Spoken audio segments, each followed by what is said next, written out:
Those in the Idaho Army National Guard have some closure tonight, knowing what caused the crash that killed 2 Apache helicopter pilots during a training session at Gowen Field 3 months ago.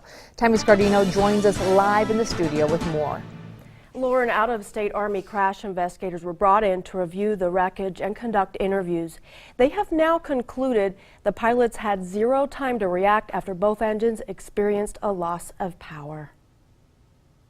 Good afternoon. It all happened in a matter of seconds. The Apache Longbow helicopter was only 400 feet above the ground when both engines powered down. The pilots had only about 3 seconds to respond before impact, which was not enough time to either restart the engines or to otherwise recover the helicopter before it crashed. The goal of the training session was for the pilots to operate the aircraft with only 1 working engine. It's a scenario that military pilots across the nation practice on a regular basis. This routine hands-on instruction is critical for military helicopter aircrews since it trains them how to quickly respond to the loss of one engine's power.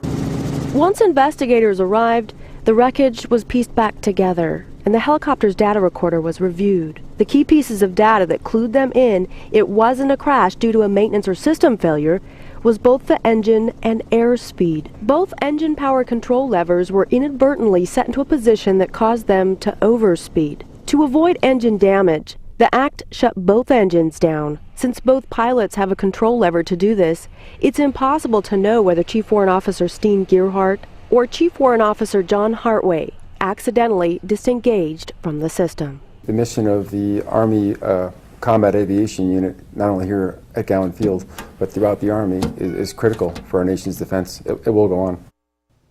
Gearhart and Hartway died upon impact. The families of both pilots continue to ask for their privacy and are not issuing a public statement at this time.